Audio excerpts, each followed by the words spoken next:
자, 새해 구정인데, 경절인데 옆에 사람한테 인사합시다. 우리는 뭐 복 많이 받으십시오 라는 말보다는 새해 은혜 많이 받으십시오 하면 더 좋겠죠. 옆에 사람 인사합시다. 새해 은혜 많이 받으십시오.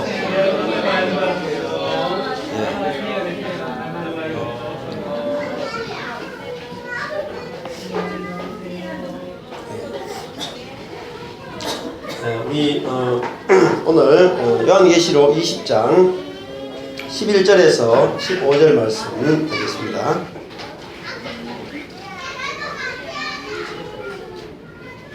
(11절에서) 15절 말씀. 좀 말씀이 짧습니다. 세례식도 해야 되고 설교 마치고 할게요. 자, 설교가 짧다하면 좋아하는 사람들이 많이 있어요. 특별히 신 목사님이 제일 좋아하십니다. 11절에서 15절 같이 읽겠습니다. 또 내가 크고 흰 보좌와 그 위에 앉으신 자를 보니 땅과 하늘이 그 앞에서 피하여 간 데 없더라.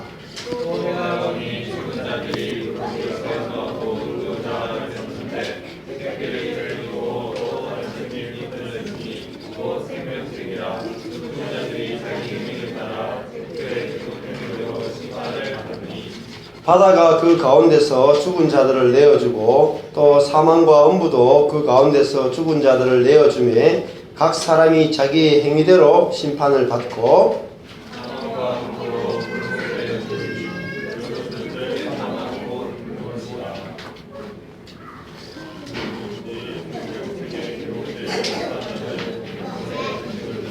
아멘. 네, 오늘 요한계시록 20장 11절에서 15절 말씀 읽겠습니다. 명절 잘 지내셨습니까?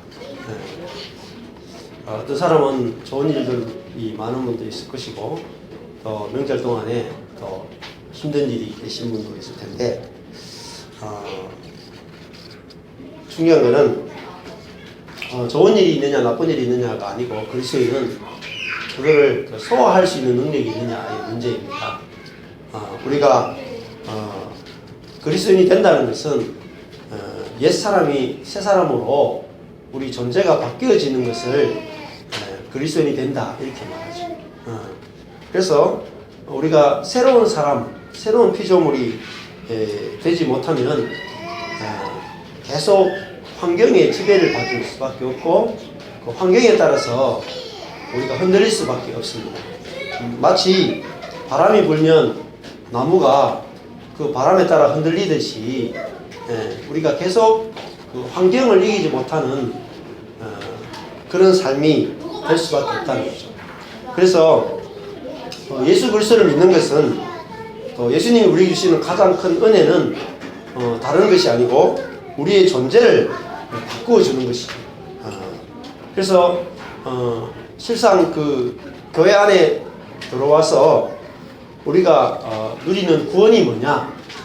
구원은 옛사람이 새사람으로 바뀌는 것을 구원이라고 합니다. 근데 내가 새로운 사람이 되지 못하면 구원이라고 하는 것을 누릴 수가 없어요.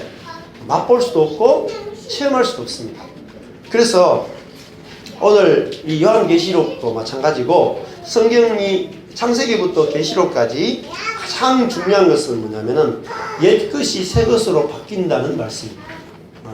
그래서 예레미야 33장도 그렇고 보면은 이 새로운 시대, 새 언약, 신약 시대를 이야기하고 있는데 그것은 바로 새로운 피조물이 만들어진다는 거죠.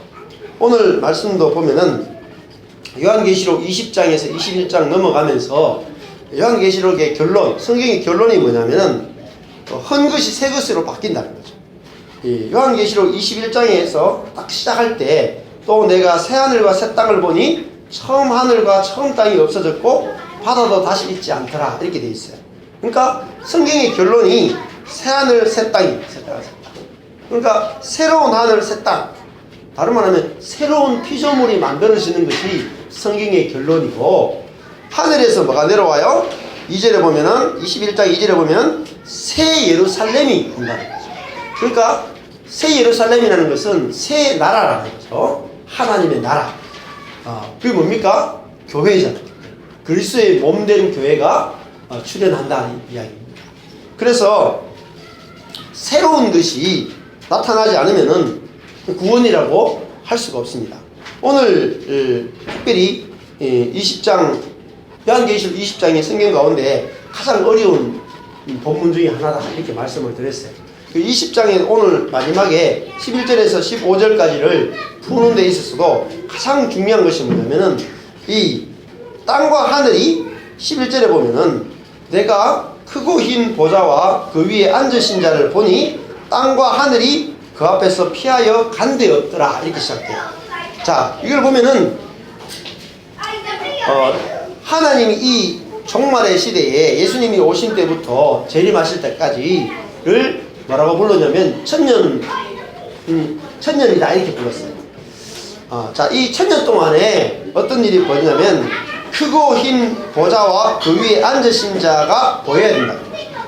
자, 크다는 말은 어떤 의미냐면 크다라는 의미는 사실 신약 시대를 크다라는 의미로 표현을 해요. 큰 계시, 하여튼 큰 구원. 또 히브리서도 보면은 이같이 큰 구원을 우리가 등한시하면 어떻게 하겠느냐 하면서 크다는 표현을 많이 씁니다. 크다는 표현은 새로운 시대가 시작됐다는 것이고 또 신약 시대가 시작됐다는 것이고 구약 시대와 다른 놀라운 그 은혜의 시대가 되었다는 표현입니다. 자, 크고 흰 보좌가 나오죠. 자, 흰이라는 말은 빛나는입니다. 빛나는. 그러니까 빛나는 보좌. 그러니까 어둠이 아니고 빛나는 보좌인데 이 빛나는 보좌가 펼쳐졌어요. 자, 보좌라고 하는 것은 세 가지 의미가 있습니다. 첫 번째는 이 통치의 통치. 보좌라고 하는 것은 하나님이 통치하고 다스린다라는 뜻이 있어요. 그래서 크고 흰 보좌가 펼쳐졌다는 말은 이제 이 땅에서 하나님의 큰 또 빛나는 통치가 시작됐다는 거죠. 크고 빛나는 하나님의 통치, 하나님의 다스림이 우리가 살고 있는 이 땅에 예수님이 오심으로 말미암아 하나님의 통치가 시작됐다는 거예요. 그런데 그 하나님의 통치가 또 다른 말로 하면은 보좌가 첫 번째는 통치고 두 번째는 재판. 자, 재판은 무엇이 진리고 거짓인지를 가려내는 거예요. 그러니까 하나님의 통치는 다른 말로 하면 진리와 거짓을 가려내는 것이 바로 하나님의 통치라는 거예요. 자, 보좌는 첫 번째 뭐라 그랬어요? 통치. 두 번째 재판. 세 번째는 영광입니다. 영광. 이 보좌라고 하는 것은 하나님이 통치하시면 하나님이 진리가 무엇인지 드러내시면 그것이 뭐냐면 하나님의 영광이 나타나는 거죠. 그래서 보좌는 통치, 재판, 영광을 나타내는 것이 바로 보좌입니다. 그래서 왕들의 보좌를 보면은 굉장히 영광스럽죠. 자, 이 땅이 원래 사단이 통치하던 곳이었어요. 원래 이 땅이 누구에게 주어졌습니까? 여러분, 하나님이 온 6일 동안 천지 만물을 만들고 이 땅을 통치하도록 사람을 지으셨어요. 그래서 사람으로 하여금 이 땅을 다스리게 하자 이렇게 했어요. 그런데 그 땅을 다스리는 왕적인 통치권을 사람이 사단에게 넘겨줬단 말이에요. 그래서 사단이 이 땅을 다스리는 자가 되었고 이 땅에 하나님의 통치가 없어지게 됐어요. 그래서 하나님의 소원은 뭐냐면 이 땅에 임재하시는 것이, 이 땅을 다시 하나님의 나라로 만드는 것이 하나님의 목적이고 하나님의 소원입니다. 여러분 잘 기억하셔야 돼요. 우리는 자꾸 죽어서 천나갈 생각에 너무 많이 빠져 있는 거라. 근데 창세기부터는 뭘 이야기하면 이 땅에 하나님 나라가 임해야지 하나님이 승리하는 거란 말이에요. 그래서 하나님의 나라가 원래 땅에 만들었죠. 창세기부터 땅에 만들었잖아요. 그리고 요한계시록도 제일 마지막에 거룩한 성 새 예루살렘이 하늘로부터 어디로 오냐면 땅에 임하는 거예요. 그래서 이 땅에서 하나님이 승리하셔야 된단 말이에요. 자, 우리의 소원은 죽어서 천국 가는 것, 그거는 두 번째 문제고, 첫 번째 문제는 그거는 내 소원에 가까워요. 우리가 하나님의 소원, 하나님의 목적을 성취해드리는 것이 우리 인생의 목적입니다. 그런데 우리는 자꾸 나의 소원에 너무 초점이 많이 맞춰져 있다. 그러면요, 진짜 천국을 경험을 못해요. 천국은 뭐냐면 사랑의 나라거든요. 천국은 자기중심성이 없어야지 경험이 돼요. 자기중심적인 것이 조금이라도 들어있으면 천국이 되지 못한다. 그래서 진짜 천국을 경험하려면은 십자가를 통과해야 돼요. 십자가가 무엇입니까? 자기 중심성이 끝나는 것이란 말이에요. 예수님이 십자가를서 죽고 부활했다는 말은 자기 중심적인 것이 죽고 새로운 그 생명으로, 하나님의 생명으로만 사는 세계에 들어갔단 말이에요. 즉 이타적인 생명의 세계에 들어갔단 말이에요. 하나님의 그 이타적인 생명이 예수님을 통해서 완전히 드러나는 게 부활이단 말이에요. 그러면 우리들도 우리의 소원이 뭐라 해야 됩니까? 나의 이기적인 이 본성이 죽고 오직 그리스도의 영으로 말미암아 우리가 이타적인 그런 생명으로 살게 되는 그것이 바로 천국입니다. 그러니까 천국은 먼저 우리의 존재를 통해서 만들어지는 것입니다. 여러분, 우리가 예수를 믿는 목적이 뭐냐는 거예요. 예수를 믿는 목적. 목적이 잘못되면은 우리가 살아가는 모든 인생이 끝나버려요. 우리 인생의 목적이 오늘 마지막에 보면은 15절에 누구든지 생명책에 기록되지 못한 자는 불못에 던진다 이렇게 말했어요. 여러분, 불못이 뭘까요? 정말 불못이 있을까요? 묵시라고 그랬잖아요. 묵시. 불못이 뭐겠어요? 불에 던지면은 어떤 일이 벌어지겠어요? 여러분, 불은 뭐예요? 살라버리는 거예요. 어떤 형체가 있는 것이 불 속에 들어가면, 번제단 속에 들어가면, 어린 양이 번제단 속에 들어가면 어떻게 돼요? 껍질을 벗기고 다 각을 떠서 번제단 위에 딱 올려놓으면 어떻게 됩니까? 형체가 없이 재가 돼버리죠. 그게 불못이에요. 여러분, 성경에서 말하는 불은 심판을 말하는데, 심판 속에 들어가면 뭐가 돼요? 재가 된단 말이에요. 재가. 우리의 인생이 재가 된단 말이에요. 여러분, 고린도전서 할 때 했죠. 우리가 그리스도 위에 내 삶을 건축하지 아니하면 나무와 풀과 지퍼로 우리의 인생을 건축하면 부끄러운 구원이 된다 이렇게 했어요. 자, 부끄러운 게 뭡니까? 벌거벗은 자가 된단 말이에요. 벌거벗은 자. 옷, 하얀 옷, 세마포를 입지 않고 벌거벗은 자가 된다는 것은 수치스럽단 말이에요. 즉 다른 말로 하면은 내 인생을 살았는데, 내 인생을 대차대조표를 해가지고 계산을 했는데 남는 게 하나도 없어. 나무와 풀과 짚은 풀 속에 들어가면 남는 게 하나도 없죠. 그러면 그것이 뭐죠? 그게 불못이라고. 내 인생에 남는 게 하나도 없어. 얼마나 한스럽습니까? 남는 게 있어야 된단 말이죠. 남는 게. 근데 사람들은 자기 인생이 뭔가 남게 하려고 노력을 해요. 우리가 인생을 왜 사느냐? 뭔가 남기기 위해서 산단 말이에요. 여러분, 각자가 남기고 싶은 게 있을 거라고요. 어떤 사람은 자녀를 남기고 싶고, 어떤 사람은 이름을 남기고 싶고, 어떤 사람은 명예를 남기고 싶고, 사람은 뭔가 자기가 살아왔던 흔적을 남기고 싶어서 책을 쓰는 사람도 있고요. 또 유명한 학설을 만들어내는 사람도 있고, 과학적인 업적을 만들어내는 사람이 있고, 또 많은 기부를 해서 자기의 선행을 남기는 사람이 있고, 독립투쟁을 해서 투사라는 걸 남기고 싶은 사람이 있고, 우리 아버지 같은 경우에는 6.25 참전 용사라는 걸 남기고 싶어요. 그래서 이번에도 가니까 나를 국립묘지에 꼭 묻어달라. 네. 이런 뭔가 남기고 싶은 거죠. 남기고 싶은 거죠. 근데 결국은 사람은 뭔가 남기기 위해서 평생을 노력을 해요. 여러분, 뭔가 남기고 싶은 게 있다니까. 사람은 죽고 끝나고 싶지가 않아요. 뭔가 남기고 싶어. 자식이라도 뭔가 남기고 싶어. 근데 남기지 못하는 게 뭐예요? 불못이라는 거예요. 아무것도 남기지 못하는 거예요. 그 사람이 살아간 흔적이 없는 거야.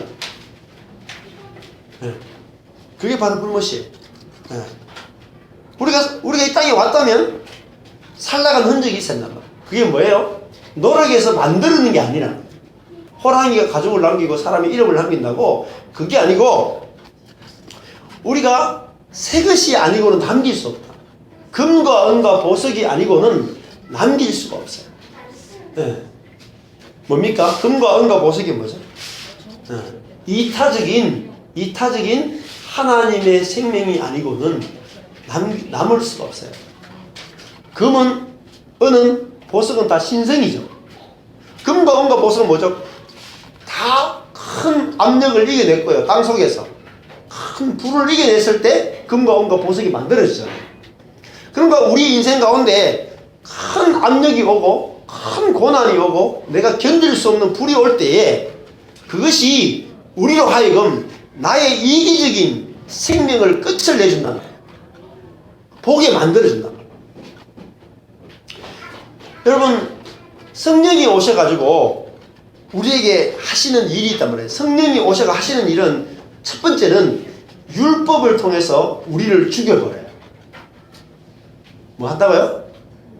첫 번째는 율법을 통해서 우리를 죽이는 일을 하는 게 뭐냐면 성령이 하시는 거예요. 우리의 실체를 드러내시는 거예요. 성령이 오셔가지고 너는 하나님의 율법으로 보면은 너는 율법을 지키지 못하는 죽은 자야. 이걸 드러내시는 거예요. 먼저 내가 죽은 자라는 것이 드러나야 돼. 내 안에 사랑이 없는 자구나. 내 안에 자기중심성밖에 없구나. 이것을 드러내는 게 누구의 역할이야? 성령이시다. 먼저 이것이 확실히 드러나야 돼. 내 속에서. 어떤 면에서는 매일매일 드러날 수도 있어요. 매일매일 드러나면 어떻게 돼요? 성령께서 내가 하나님의 율법의 관점에 비춰보니까 이웃 사랑도 없고 배우자 사랑하는 것도 없고 부모를 사랑하지도 못하고 내가 좋은 사람만 좋아하고 싫어하는 사람 싫어하고 이렇게 살아가는 것이 뭐죠? 죽어 있는 거란 말이에요. 죽어 있는 것을 드러내야지 뭐예요? 나는 죽은 자입니다 해야지 뭐예요? 성령이 뭐죠? 우리를 새롭게 매일매일 우리를 새롭게 만드신단 말이에요. 그 누가 하면 성령이 다 하시는 거예요. 그 성령은 첫 번째는 죽이는 영이고 두 번째는 살리는 영이시다. 그러니까 성령의 불이 뭐예요? 성령의 불은 죽이는 역할이에요. 성령의 불은 죽이는 역할이고 성령의 물은 살리는 역할이라고. 그래서 우리가 매일 십자가는 뭐죠? 십자가는 불이에요. 불. 십자가는 우리를 죽이는 것이고 부활은 우리를 살려내는 거라고. 그러니까 우리 속에는 날마다 뭐가 있어야 돼요? 날마다 십자가가 있어야지 날마다 부활이 있는 거예요. 그래서 내가 하나님과 사람 앞에 날마다 저는 죄인이고 저는 죽은 자입니다를 고백할 때 우리는 날마다 살아나서 우리 속에서 성령이 우리를 살려내는 것, 그게 뭐죠? 금과 은과 보석이다. 여러분, 그것만이 남아요. 내 인생 가운데. 여러분, 빨리 바꿔내야 돼요. 옛날에 그 화폐 개혁을 했잖아요. 화폐 개혁. 화폐 개혁할 때 여러분, 옛날 돈 우리 어릴 때는 500원짜리가 뭐였는지 아십니까? 우리 때는 지폐에서 지폐. 500원짜리 지폐가 있어요. 지금 500원짜리가 동전이잖아요. 그럼 어떻게 돼야 돼요? 화폐 개혁이 되면은 그 화폐를 바꿔치워야 되죠. 빨리 바꿔야지 그게 효용이 있지. 빨리 안 바꾸면 나중에 되면 안 바꿔져. 그것처럼 우리 인생이 새 것으로 날마다 바꾸어져야 돼요. 새 것으로 바꾸어지려면은 먼저 성령에 의해서 내가 찔림이 있어야 된단 말이에요. 찔림. 내가 사망이구나, 죽은 자구나. 그 알 때에 날마다 성령께서 우리를 새롭게 하신단 말이에요. 자, 오늘 20장 11절에 보면은 또 내가 크고 흰 보좌와 그 위에 앉으신 자를 보니, 자, 신약 시대에, 새로운 시대에 하나님이 빛나는 보좌에서 이제 앉았다는 말은 통치하고 다스린다는 말이에요. 뭘 다스립니까? 이제 땅을 다스린다는 말이죠. 보니 땅과 하늘이 그 앞에 피하여 간데 없더라 할 때 이 땅과 하늘은 많은 학자들이 이렇게 해석합니다. 옛 땅과 옛 하늘이다, 이렇게 해서.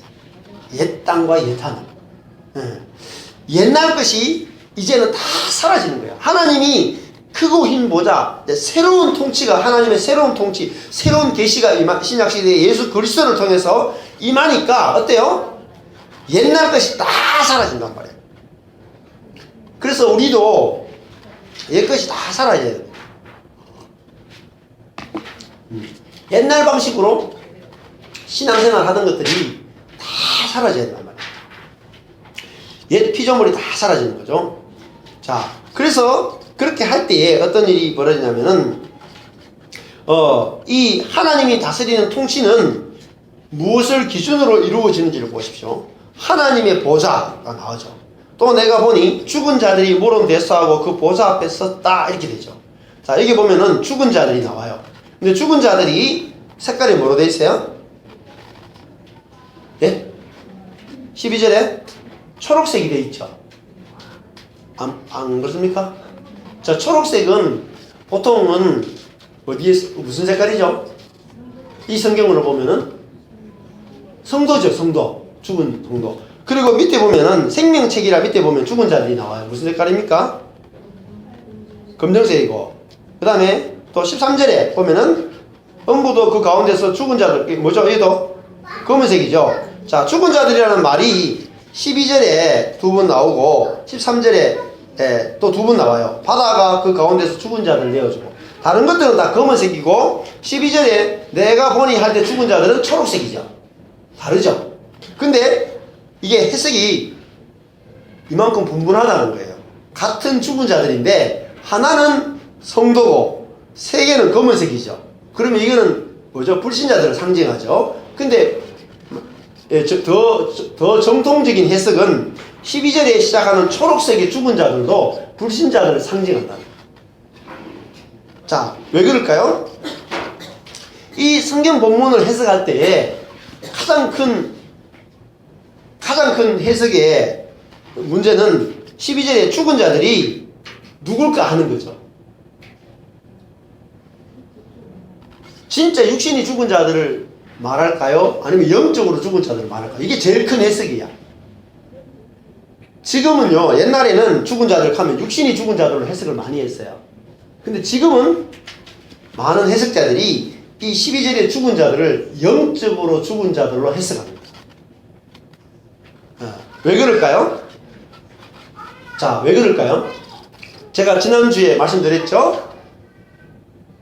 이 요한계시록에서 천년왕국에 대해서, 원래 천년왕국이 없다 그랬죠. 천년에 대해서 세 가지 학설이 있다 그랬잖아요. 전천년설, 후천년설, 무천년설이 있는데, 전천년설과 후천년설은 천년왕국이라고 하는 그 천년왕국이 있다라는 입장이죠. 그죠? 천년왕국이 있고 천년왕국 앞에 예수님이 재림한다 라는 게 전천년설이고, 천년왕국이 있고 그 뒤에 예수님이 재림한다는 게 후천년설이에요. 천년이라고 하는 일정한 시기에 따로 왕국이 있다는 거죠. 그런데 지금은 무천년설이 더 많다 그랬죠. 그 무천년설은 뭐라 그랬어요? 천년왕국이라고 하는 일정한 기간에 왕국이 없는 거라고 설명을 드렸어요. 그러니까 무천년설은 예수님의 초림부터 재림까지 전체를 다 천년 동안 통치하는 시기라고 말씀드렸어요. 그러면은 이 천년 동안에 지금 뭐가 벌어지고 있어요? 하나님의 보좌가 펼쳐졌단 말이에요. 천년 동안에. 이 예수님의 초림과 재림 사이에 하나님의 보좌가, 크고 흰 보좌가 펼쳐졌는데, 이 하나님의 통치는 이제는 무엇을 기준으로 통치가 되어져요? 그것이 지금 책을 통해서 통치가 이루어진단 말이에요. 두 종류의 책이 등장하는 거예요. 자, 어떤 책입니까? 자, 여기서 죽은 자들, 영적으로 죽은 자들을 말해요. 또 내가 보니 죽은 자들이 무릎 대소하고 그 보좌 앞에 섰는데 책들이 펴있고 또 다른 책이 펴졌으니 곧 생명책이라 이렇게 돼 있어요. 자, 여기 보면 책들이 있고 다른 책이 펴져 있어요. 자, 책들은 복수예요. 다른 책은 단수죠. 책들은 무슨 책이냐면 죽은 자들이 자기 행위를 따라 책들에 기록됐다. 행위가 기록된 행위책이에요. 책들은 행위책이고 다른 책은 뭐예요? 생명책이죠. 그 두 종류의 책이 있는 거라. 책들이 있고 책이 있는데 행위책이 있고 생명책이 있어요. 네. 그러니까 죽은 자들은 뭘 따라 심판을 받습니까? 책에 기록된 대로 심판을 받아요? 책들에 기록된 대로 심판을 받아요? 책들이죠. 잘 보셔야 돼요. 요한계시록 20장 12절에 죽은 자들이, 영적으로 죽은 자들이, 그리스도 안에 있지 않은 자들은 책들, 행위의 책에 기록된 대로 심판을 받아요. 무슨 행위요? 자기 행위요.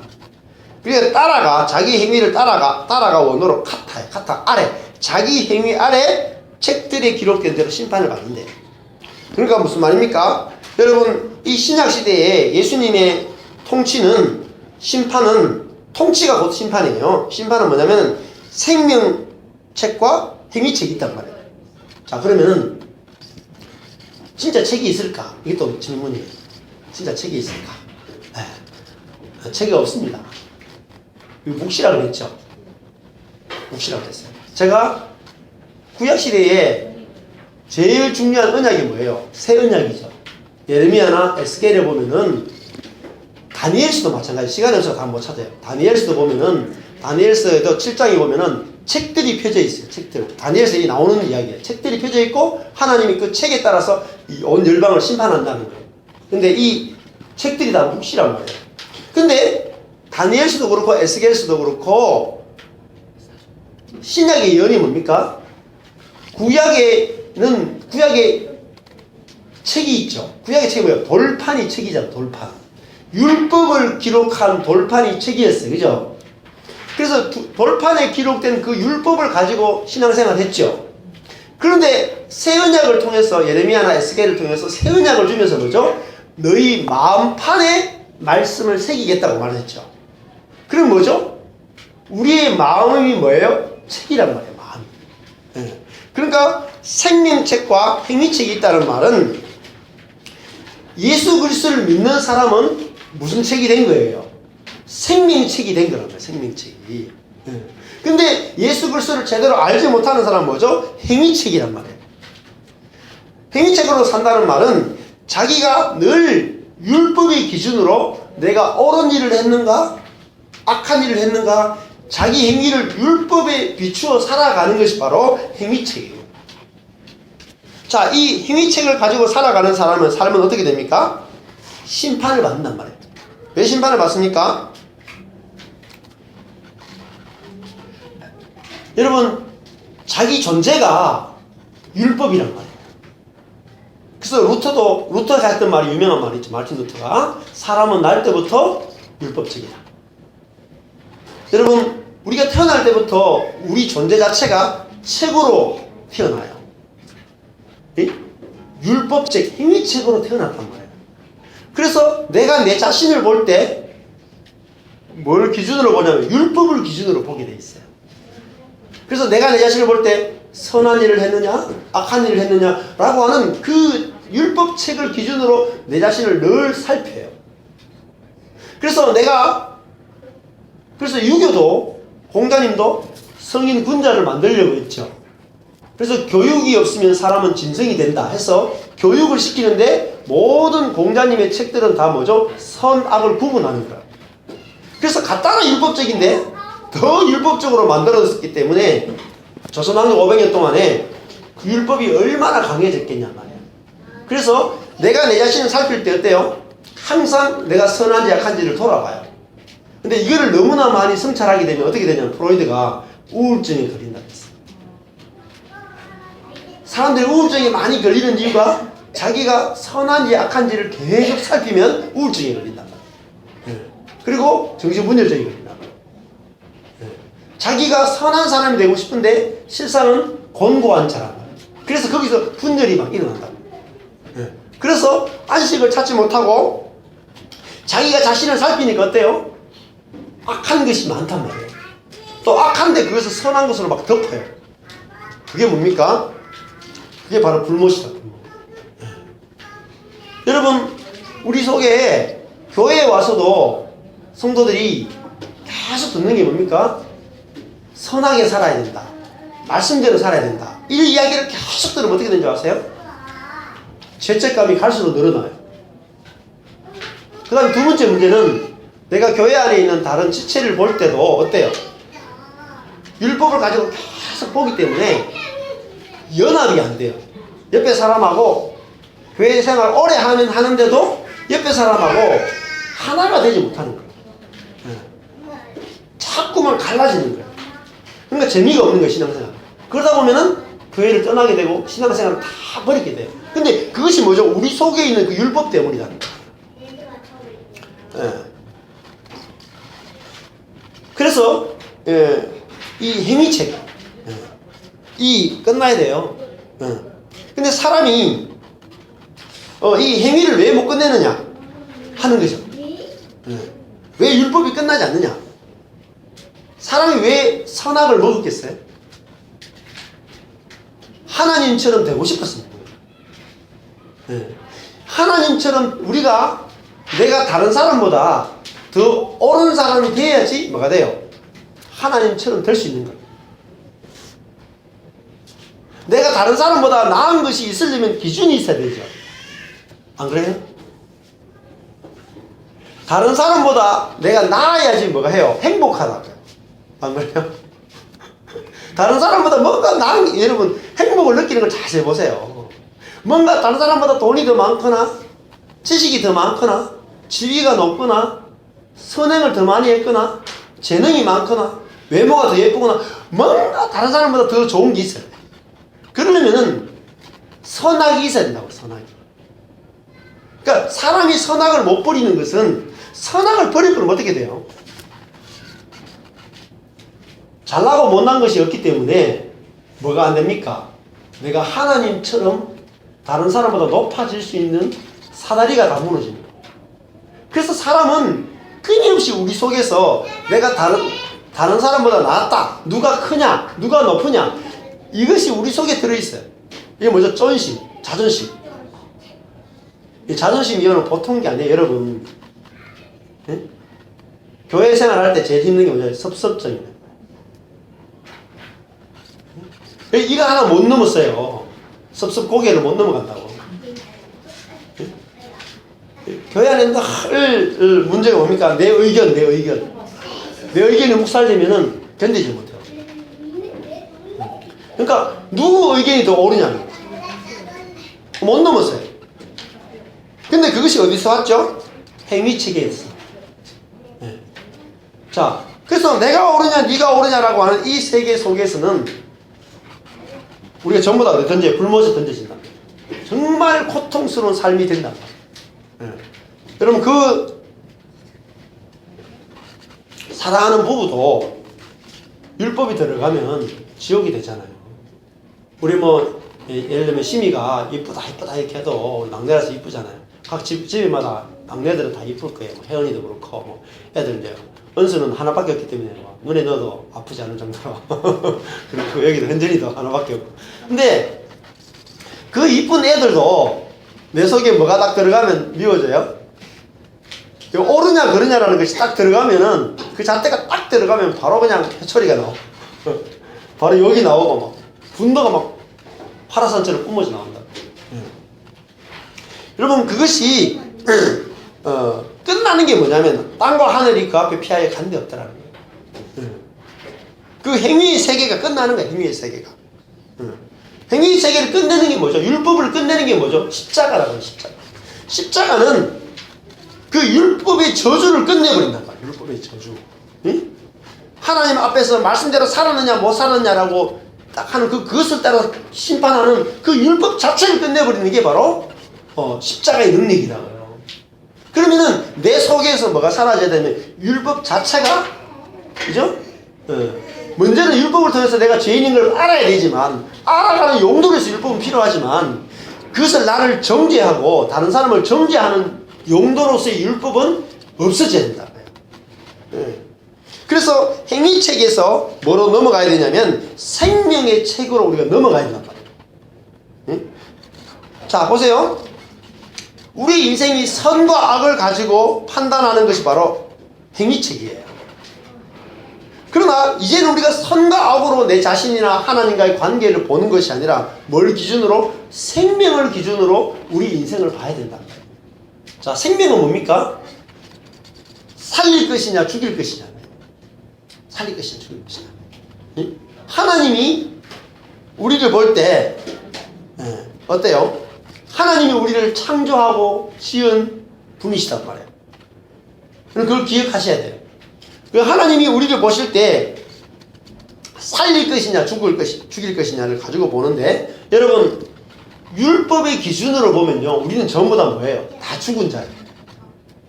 옳고 그름이 없어요.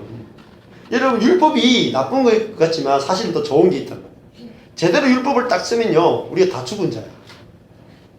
하나님 앞에 아무것도 내놓은 것이 없는 죽은 인생이라. 죽었기 때문에 여러분 뭐가 없어요? 율법이 없는 거야. 내가 하나님의 율법의 기준으로 보면 뭐죠? 우리가 다 사형에 해당되는 죄인이잖아. 내가 진짜 하나님 앞에서 사형에 해당되는 죄인입니다를 딱 받아들이면 뭐죠? 내가 죽은 자구나. 이게 영적으로 죽은 자구나. 죽었다는 사실을 받아들이면 뭐가 사라져요? 율법이 사라져요.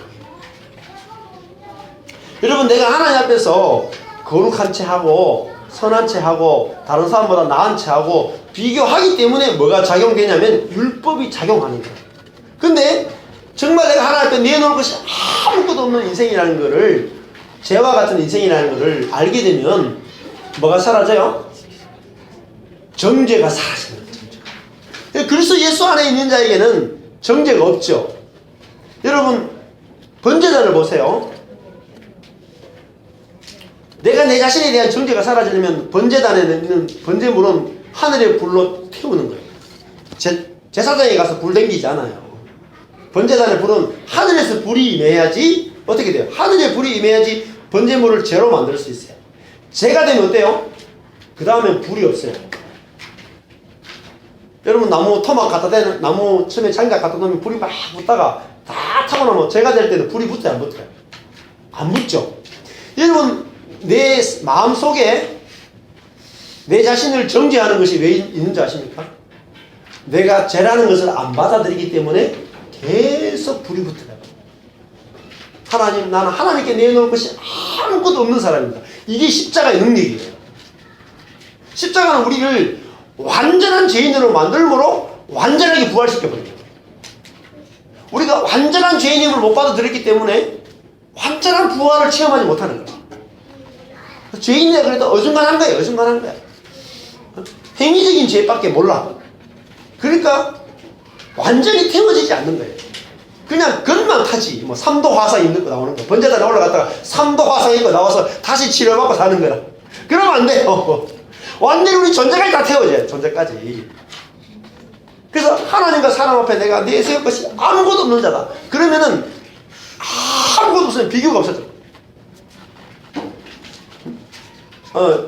한 30년 목회합니다. 이러면은 아직까지 한 10도 화상을 입었지, 3도 화상을 입었지, 아직까지 불이 덜 탔는 거예요. 사람들이 왜 부끄러움을 느끼냐면 자기가 죄가 됐다는 사실을 모르기 때문에 부끄러움을 느끼는 거예요. 자존심 상하는 거예요. 그래서 하나가 되지 못하는 거예요. 여러분 교회 안에서도 왜 성도 간에 왜 하나가 되지 못하는지 아세요? 자존심 때문에. 내가 직업이 어떻고 돈을 얼마나 벌고 내 행위가 어떻고 이런 것 때문에 하나가 못 되는 거예요. 그것들이 다 태워지는 게 바로 십자가입니다. 그래서 우리를 생명책으로 우리를 바꾸어내신다. 생명책으로. 응? 생명책은 어떤 생명입니까? 십자가에 못 박히신 그리스도의 생명이란 말이에요. 여러분 생명이 바로 십자가에 못 박히신 그리스도의 생명으로 우리를 바꾸어내는다. 여러분 그리스도의 생명은 어떤 생명입니까? 십자가에 못 박혔단 말이에요. 자기가 높아지는 것이 아니라 낮아져서 죽는 그 생명으로 어린 양의 생명으로 우리를 바꿔내신다. 그래서 자기 자신이 어린 양이라고 고백하는 그 생명으로 우리를 바꿔내신다. 자, 그러면은 우리 자신이 마치 재와 같은 자라고 고백하게 되면 그 재 위에서 뭐냐면 씨앗이 떨어지게 돼 있어요. 그 밭과 같다. 그러면 거기 그리스도라고 하는 씨앗이 떨어져서 우리 속에서 생명이신 그리스도가 자라기 시작하는 거예요. 그것이 바로 생명책이라고 우리가 말씀드릴 수 있습니다. 자, 오늘 보니까 13절에 보십시오. 바다가 그 가운데서 죽은 자들을 내어주고 또 사망과 음부도 그 가운데서 죽은 자들을 내어주매 각 사람이 자기의 행위대로 심판을 받습니다. 자, 행위책에 기록된 사람들은 행위를 따라서 심판을 받죠. 14절에 사망과 음부도 불못에 던지우니, 자, 사망이 바로 다나토스죠. 사망의 반대말이 바로 생명입니다. 이 조에라고 하는 하나님의 생명인데, 그 생명이 없는 것, 조에, 죽은 영적으로 죽은 상태, 그죠? 이 다나토스가 사실은 생명이 반대말이고, 그다음 음부는 뭐냐면 하데스인데요. 이 죽어 있다는 거예요. 죽어 있다는 거. 또 죽은 자들이 거하는 세계를 바로 하데스라고. 근데 이것들도 다 불못에 던지우고, 이게 14절에 보면 이것이 둘째 사망 곧 불못이라 그렇게 말했어요. 근데 살아있는 사람은 이 둘째 사망의 지배를 받지 않는다라고 했어요. 그래서 이 15절에 보면, 마지막에 보면 누구든지 생명책에 기록되지 못한 자는 불못에 던지우더라 이렇게 되어 있어요. 그러니까 그리스도의 생명으로 살지 않는 자는 늘 불못에 던지는 것 같은 고통스러운 삶을 살 수밖에 없다, 이렇게 말하고 있습니다. 여러분, 우리가 어떤 생명으로 사는지를 분별이 되어야 된다고 하죠. 자, 우리가 행위의 책들에 기록된 대로 살아가는 영적으로 죽은 자와 영적으로 산 사람이 있습니다. 오늘 보니까 죽은 자들이 있고 생명의 책에 기록된 산 사람이 있습니다. 죽은 자들은 어떤 사람입니까?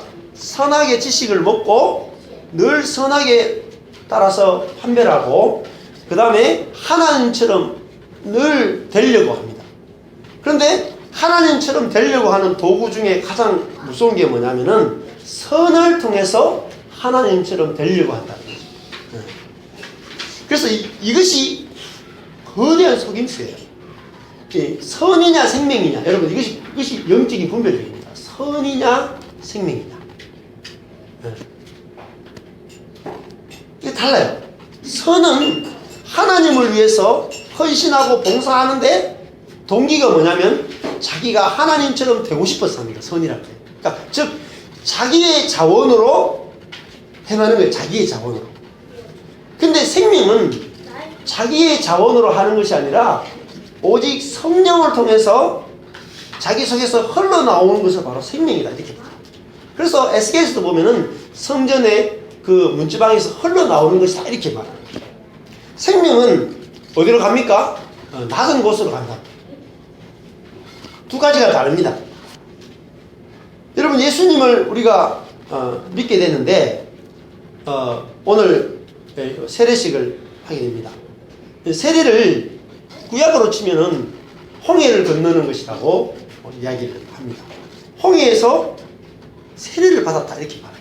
신약에서 홍해 사건. 세례는 뭐죠? 애굽에 살던 그 존재를 홍해에서 끝내는 겁니다. 그냥 애굽을 나올 수도 있는데 어때요? 바다를 건넜죠. 바다가 뭐죠? 죽음이다.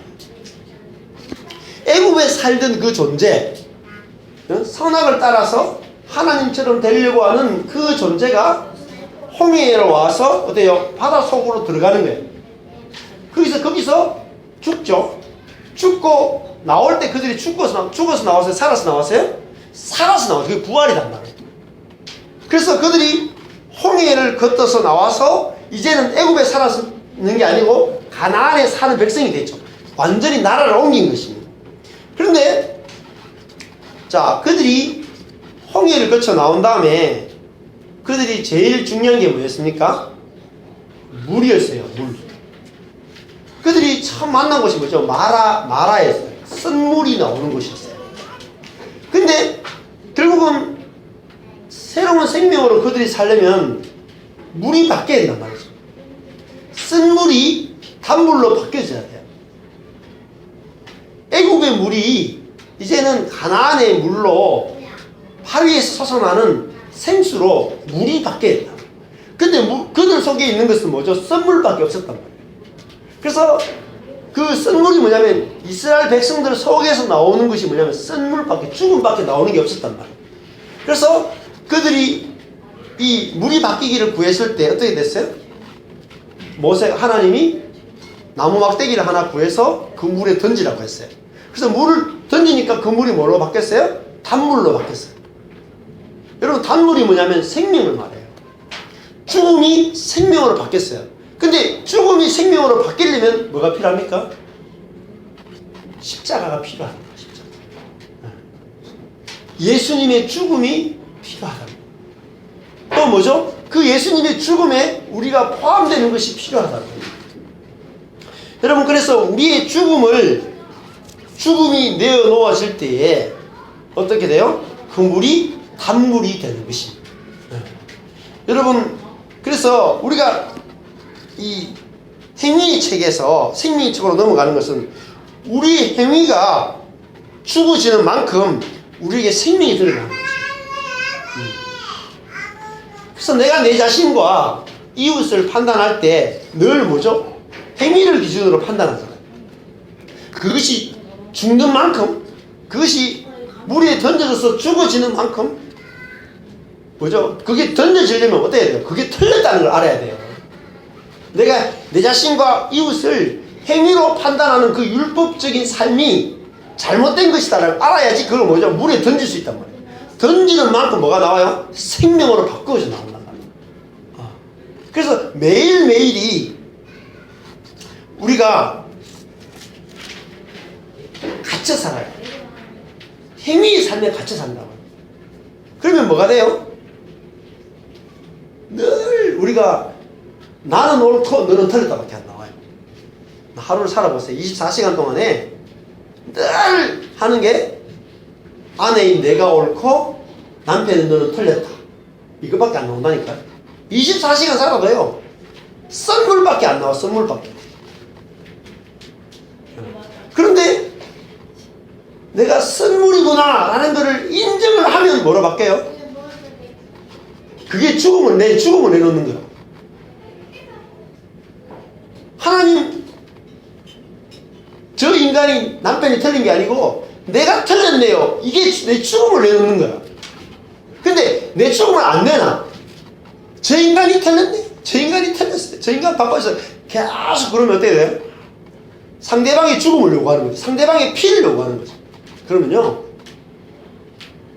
계속 이 행위의 세계를 못 벗어나고 뭐가 펼쳐져요? 내 인생이 불못이라고. 남는 게 하나도 없어. 계속 불이 임해. 너무너무 괴로워. 지옥이야. 지옥이 따로 없어요. 그래서 여러분, 내 삶에서 죽음이 있습니다. 나의 죽음이 있어요. 내가 죽는 것이 그렇게 어렵지 않아요, 여러분. 뭐만 하면 돼요? 내 속에서 내가 선하다, 그게 선악과죠. 내가 옳다, 그게 선악과죠. 내가 낫다, 이게 선악과죠. 그것이 나올 때 이것이 행위체계의 삶이구나. 이게 사람 없는 거구나. 이게 죽은 것이구나. 이것 때문에 내 인생이 불못에 던져졌구나. 그거를 인정하는 것. 그것이 내 죽음을 내놓는 거라고요. 자기 죄를 보는 거죠. 자기 죄를. 그래서 여러분, 어떻게 하든지 자기 죄가 보여야 돼. 네? 남의 죄가 커 보이면 안 되는 거예요. 그 예수님께서 산상수훈에 뭐라 그랬어요? 내 눈에 있는 들보를 보지 못하고 남의 눈에 있는 티를 끄집어낼 수 없다 그랬죠. 그러니까 우리의 삶은 딱 아주 단순해요. 내 눈에 있는 뭐만 보면 돼? 덜보만 보면 돼. 내 눈에 있는 덜보가 보이려면 기준이 달라져야 돼. 기준이. 인생에 대한 표준이 달라져야 돼. 표준이 뭐예요? 따라했습니다. 상대방을 살릴 것인가 죽일 것인가, 이게 기준이에요. 이게 생명책입니다. 여러분, 우리가 매일매일 누가 옳으냐 그르냐가 아니라 내가 상대방을 살릴 것인가 죽일 것인가를 기준으로 바뀌어야 돼요. 이게 생명책. 그 사람은 뭐죠? 어떻게 돼요? 불못이 사라집니다. 뭐가 생겨나요? 에덴 동산이 회복되고 21장에 가면 이제 뭐죠? 새 예루살렘이 펼쳐집니다. 예루살렘은, 새로운 예루살렘이 뭐죠? 하늘의 평강이 임하는 거예요. 그래서 우리가 이 땅에서 먼저 승리를 거둬야 된다는 거죠. 하나님이 이 땅에서 승리하게 하셨다. 이 땅에 하나님 나라가 임하게 해야 되고 하나님이 영광을 받으셔야 되고 하나님이 찬양을 받아야 되는데 누구를 통해서요? 아들인 우리들을 통해서 찬양을 받으시는 거예요. 그것이 뭐죠? 예수님께서 왜 십자가에 자기의 죽음을 내놓으셨습니까? 예수님이 자기 자신을 십자가에 자기의 죽음을 내놓았을 때 하나님이 영광을 받으셨다.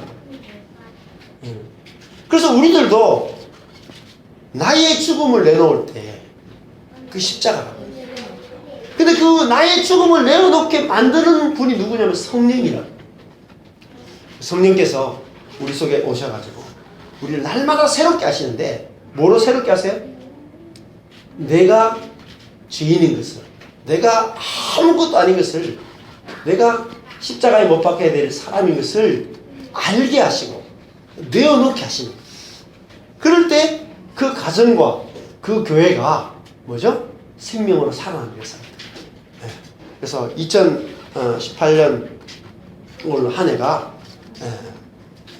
모든 심판이 끝나고 모든 불못이 사라지고 우리 가운데 이 에덴이 회복되고 새 예루살렘이 임하고 가정과 교회가 회복되는 역사가 또 여러분 실제 존재 속에서 행위책에서 생명의 책으로 날마다 바꾸어진 역사가 일어나기를 주님의 이름으로 축복합니다.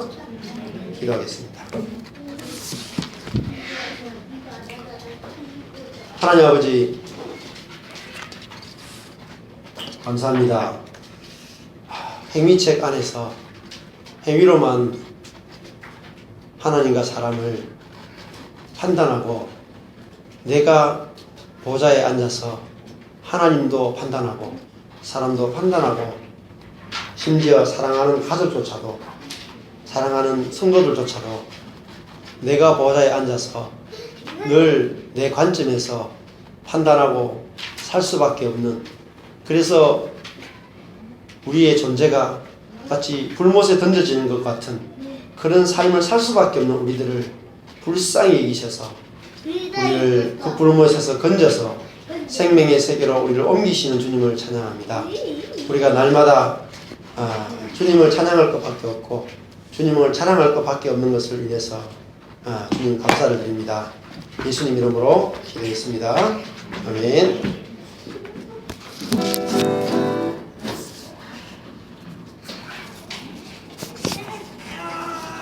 아빠, 오늘 예배 안 끝났어요.